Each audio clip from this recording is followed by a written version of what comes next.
CDCCI Capital, filiale de la Caisse des dépôts et consignations de Côte d'Ivoire, axée sur l'investissement à long terme, a octroyé un financement d'1,5 milliard de francs CFA à Advance Côte d'Ivoire, une microfinance destinée à accompagner les PME. Pourquoi faire? Élément de réponse dans cette édition. Ministère des Affaires étrangères de Côte d'Ivoire, la direction de la fonction publique internationale évalue son site web 2 ans après sa création. Une évaluation qui a fait l'objet d'un atelier à Abidjan. Du 18 au 20 décembre 2024 s'est tenu à Jacquesville l'atelier bilan et de planification des activités du projet Macoré. Cet événement a permis de faire le point de l'exécution des activités de l'année 2024 et d'élaborer le plan annuel d'activité pour l'exercice 2025. Lutte contre la rougeole et la poliomyélite, la Côte d'Ivoire lance la campagne de vaccination, le grand rattrapage ou Big Catch-up. Merci pour votre fidélité aux éditions de l'information sur la chaîne panafricaine Business 24 Africa. C'est l'heure du rendez-vous de la rédaction. Bienvenue à tous. Ouvrons cette édition avec la signature d'un accord de financement entre CDCCI Capital et Advance. La CDCCI Capital, une société de financement, et Advance Côte d'Ivoire ont signé ce vendredi 20 décembre 2024 une convention. Cette convention engage CDCCI à financer Advance à hauteur de 1,5 milliard de francs CFA pour aider ses souscripteurs évoluant dans le secteur agricole à lutter contre le changement climatique. Cette signature s'est déroulée dans les locaux de CDCCI situés à Cocody. Nos reporters Philippe Zabo et Richard Akeke étaient témoins de cette signature. Reportage. 1,5 milliard de francs CFA, c'est le montant que la Caisse des dépôts et de consignation de Côte d'Ivoire Capital s'engage à débourser à la microfinance Advance. La convention engageant les deux parties a été signée par leurs directeurs généraux respectifs devant des témoins dont le PCA de la CDCCI. La fin de la cérémonie a été le moment idoine pour les directeurs généraux de faire le point de la convention qui les engage. Vraiment très heureux de la signature de cette convention avec CDCI Capital. Oui, c'est une première, enfin pas vraiment, je dirais peut-être plutôt la seconde fois, puisqu'on bénéficie aussi d'un appui du GUD PME à travers la Société de garantie des PME. Et là maintenant, c'est un financement de 1,5 milliard qui va être dédié à l'accompagnement des PME et le développement de produits de résilience climatique qu'on appelle communément les financements verts. Il s'agit donc d'un financement très important qui va permettre au groupe Advance de continuer le déploiement de ces services, qu'il s'agisse de prêts classiques ou qu'il s'agisse de crédits visant les projets agricoles pour le changement, donc en tout cas s'adapter aux effets du changement climatique. Donc c'est tout le sens de ce financement important pour permettre à Advance d'atteindre des cibles, des agriculteurs qui sont par moment à des endroits où Advance seul ou en tout cas avec ses concurrents sur le marché peuvent atteindre.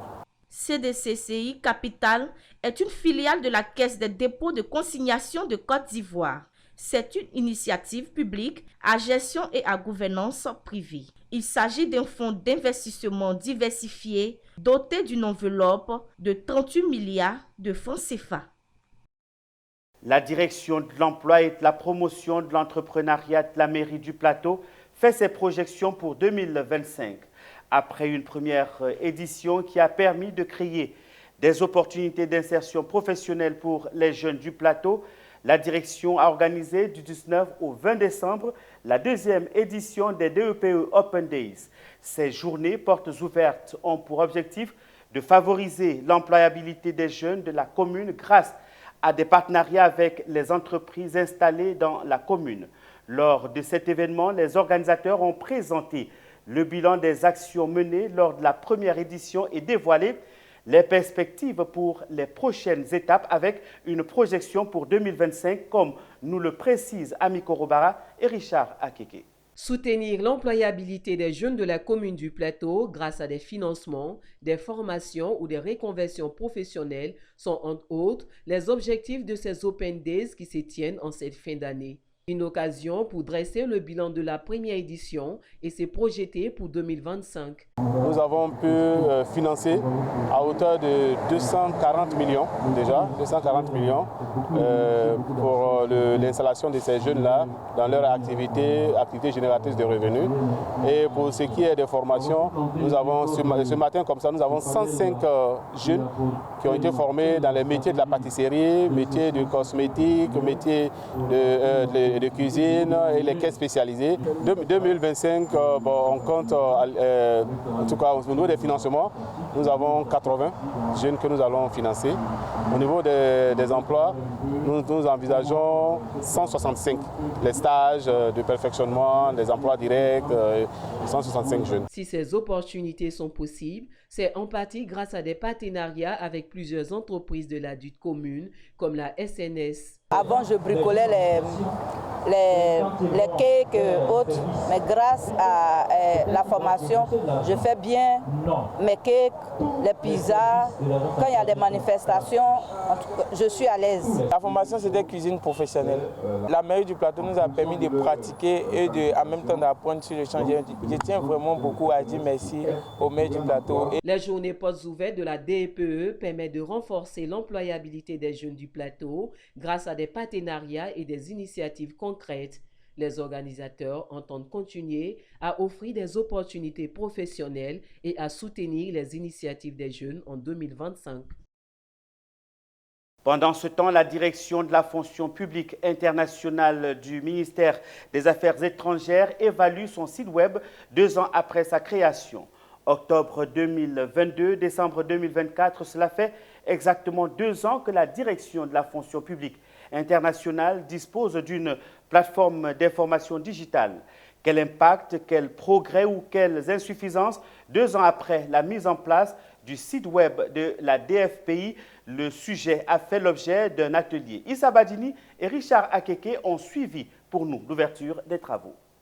Je souhaite donc à tous et à toutes plein succès pour cet exercice et je déclare donc ouvert les travaux de l'atelier de l'évaluation de la plateforme de la direction de la fonction publique internationale. Avec cette formule consacrée, le directeur de cabinet du ministère des Affaires étrangères, de l'intégration africaine et des Ivoiriens de l'extérieur donne ses bénédictions à ces conclaves.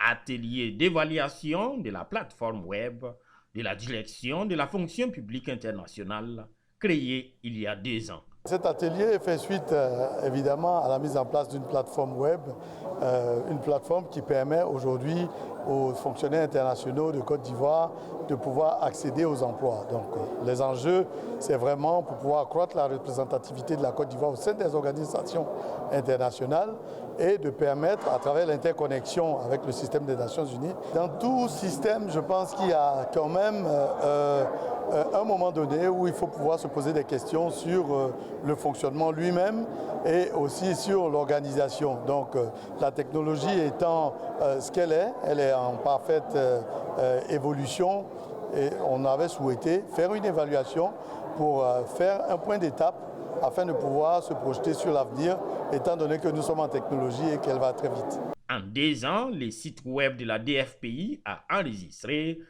41 071 visiteurs, 368 offres d'emploi publiées, 567 postes ayant fait l'objet de soumissions de candidatures et 1117 postulants. Cet atelier d'un jour qui s'ouvre ainsi donc va travailler à améliorer ses stats, mais surtout leur impact sur les carrières des fonctionnaires internationaux ivoiriens. Vous suivez l'actualité sur la chaîne panafricaine. Parlons de la résilience climatique. À Jacquesville, un atelier s'est tenu du 18 au 20 décembre 2024 pour dresser le bilan du projet Makoré pour 2024 et planifier ses perspectives pour 2025. Ce projet, financé par le 3e contrat de désendettement et de développement C2D, vise à renforcer la résilience climatique et valoriser les aires protégées en Côte d'Ivoire. Konena Nourgo. Renforcer la gestion des aires protégées et valoriser leur potentiel tout en aidant les communautés riveraines à faire face aux défis climatiques. C'est l'objectif du projet Makoré, doté d'un budget de 15 milliards de francs CFA.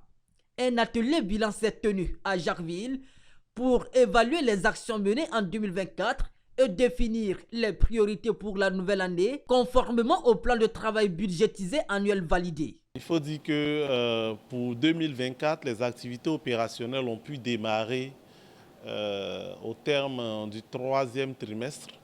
Les 3 premiers trimestres de l'année ont servi à mettre en place les organes du projet, notamment les équipes projets au niveau des aires protégées, mais aussi les équipes fiduciaires, c'est-à-dire les équipes destinées à la passation du marché et à l'exécution des budgets, notamment les régisseurs en région.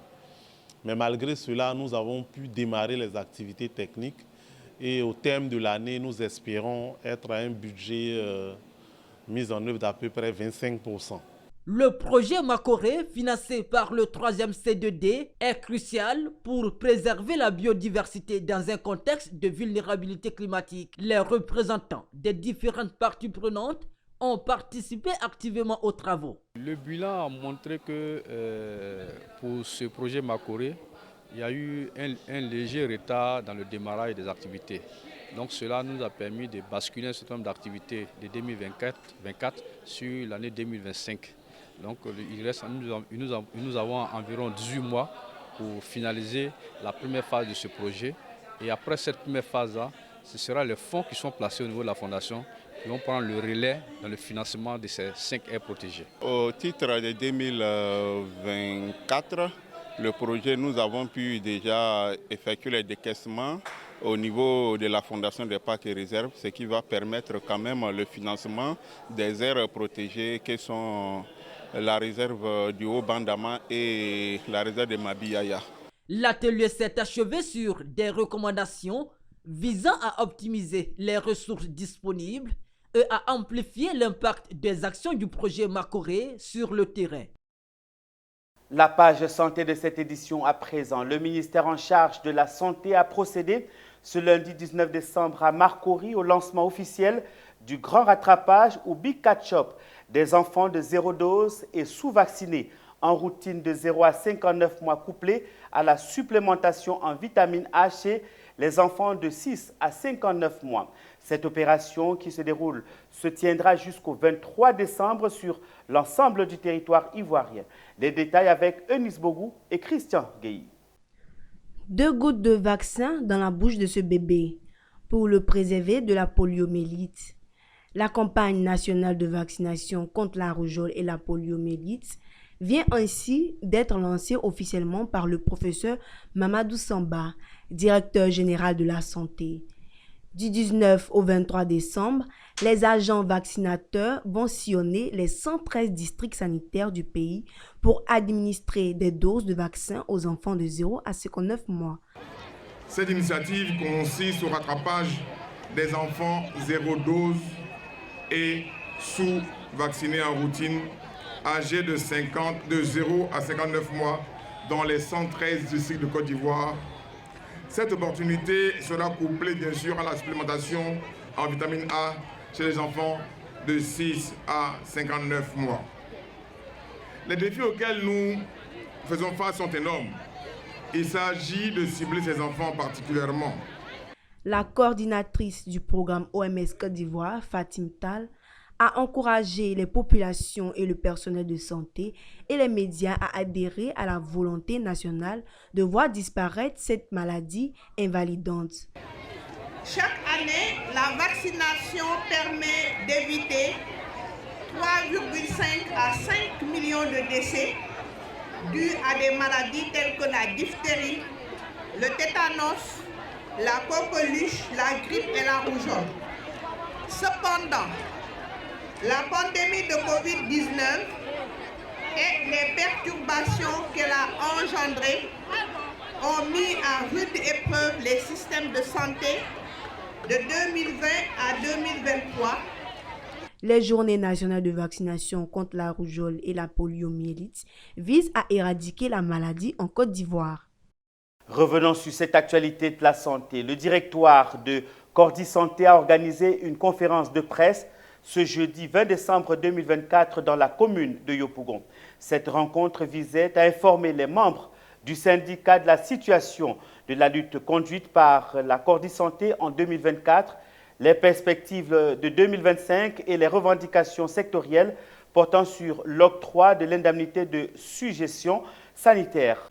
À l'issue de l'audience du 27 juin 2024 et de la réunion du 14 octobre 2024, Madame le ministre d'État a tenu à rassurer le directoire que le dossier de l'indemnité de sujétion sanitaire reste d'actualité et que des dispositions sont en cours pour sa prise en compte par un décret avant l'année 2024. Jusque-là, point de décret.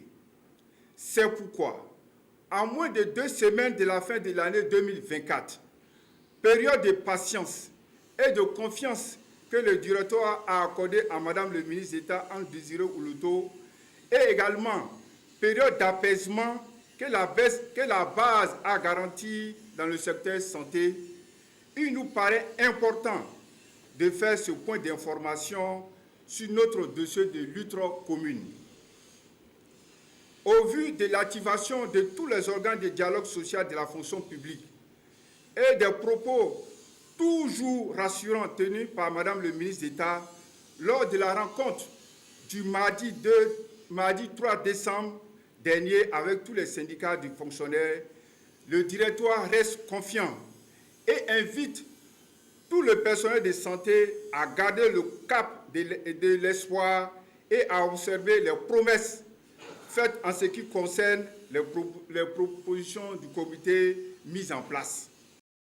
L'actualité régionale à présent. On prend la destination de Agnansoué à 30 km d'Abengourou où s'est tenu le lancement du projet économique jeunes et adultes en faveur des régions de l'Indénié-Douablin et de Lamé.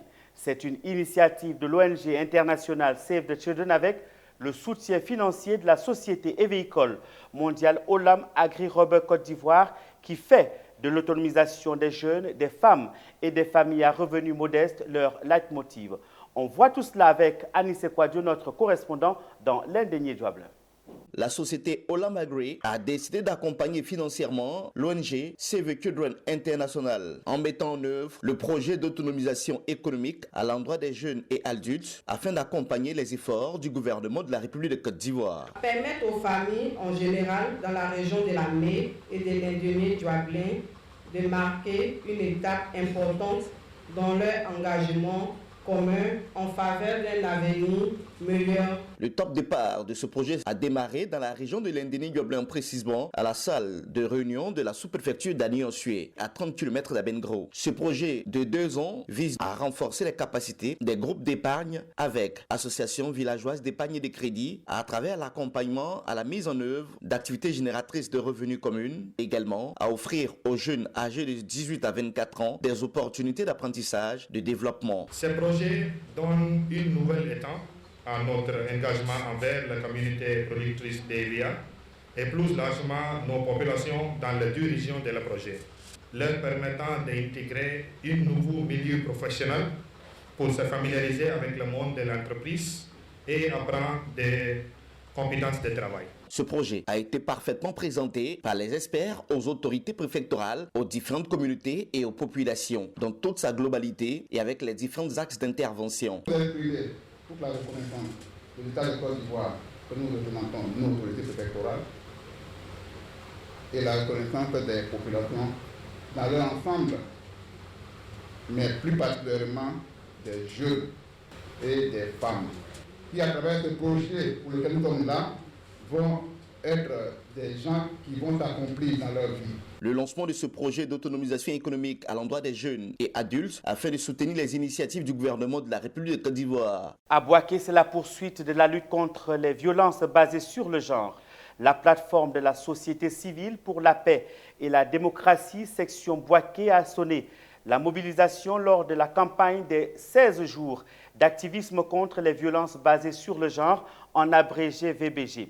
À cette occasion, les populations, notamment les victimes et leurs proches, ont été appelés à briller et à briser le silence sur ce phénomène touchant énormément la femme et la jeune fille dans la région de Bouaké.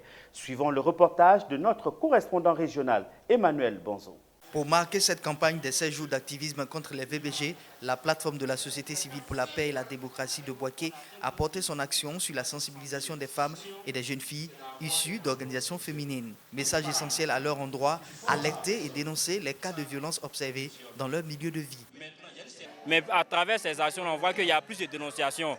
Donc on va remarquer que les violences sont en os. Or, c'est parce qu'il y a maintenant beaucoup de dénonciations qu'on remarque qu'il y a plus de violences. En ville, nous voyons des choses, mais des comportements, mais nous ne savons pas précisément comment réagir ou comment se comporter. Et aujourd'hui, vraiment, j'ai appris beaucoup de choses. Pour édifier sur le phénomène et dans un esprit préventif, les acteurs de la société civile de Bouaké ont convié autorités et populations à une marche sportive. Sur environ 3 km, il s'est agi d'attirer l'attention sur les VBG, dont des cas sont de plus en plus signalés dans la région de Bouaké. Selon le responsable de la plateforme de la société civile de Bouaké, 739 cas de VBG ont été faits sur les femmes et les jeunes filles en 2023. Il y a donc matière à la mobilisation de tous. Grâce à l'accompagnement du DG de AGEROUTE qui nous a permis aujourd'hui de faire une sensibilisation sur les 16 jours d'activisme. Le sport, c'est quoi? C'est synonyme de santé. Et la santé va de pair avec la sensibilisation qui va nous donner l'opportunité d'expliquer à tout le monde qu'est-ce que c'est que les VBG. Et nous pensons qu'avec 739 cas de violence faites aux femmes, il était nécessaire qu'on se retrouve. Selon les données du ministère de la Femme, de la Famille et de l'Enfant, plus de 8000 cas de VBG ont été recensés en 2023, un chiffre qui met en lumière la nécessité de continuer les efforts de prévention et de sensibilisation. La mutuelle de développement de Borla-Dioulasso, dans le département de Dabakala, a organisé récemment la cérémonie d'hommage aux personnes du 3e âge. Cette célébration s'est déroulée à travers des visites chez les patriarches et matriarches, mais aussi de faire des dons en matériel didactique pour une éducation de qualité dans cette localité. Suivons plutôt ce reportage commenté par Michel Brou. La mutuelle de développement de Borla-Dioulasso était aux côtés des personnes du 3e âge de cette localité.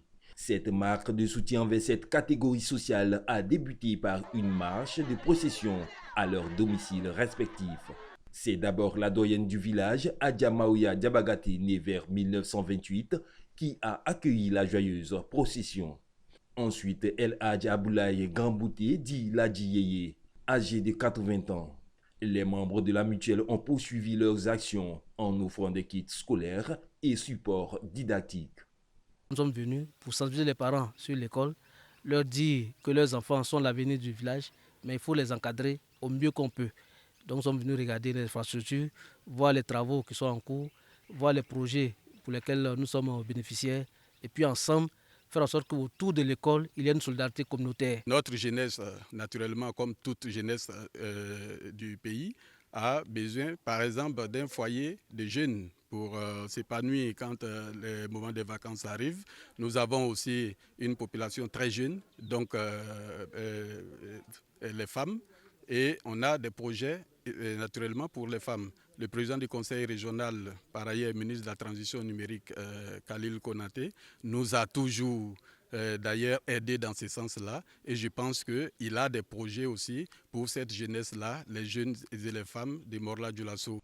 En célébrant les aînés, la mutuelle a affirmé son engagement envers le bien-être de toutes les générations, renforçant ainsi les valeurs de respect et de solidarité qui unissent cette belle communauté. Les souvenirs de cette journée resteront gravés dans le cœur, rappelant à tous l'importance de chérir et d'honorer ceux qui ont tant donné pour bâtir notre société. C'est toujours un plaisir de les voir grandir et vieillir à nos côtés et de les célébrer comme ce fut le cas à Dabakala. C'est sur cette information que nous refermons cette édition proposée par la rédaction. Merci de nous avoir suivis. Je vous retrouve dans nos prochaines éditions de l'actualité sur la chaîne panafricaine avec le même plaisir. Au revoir.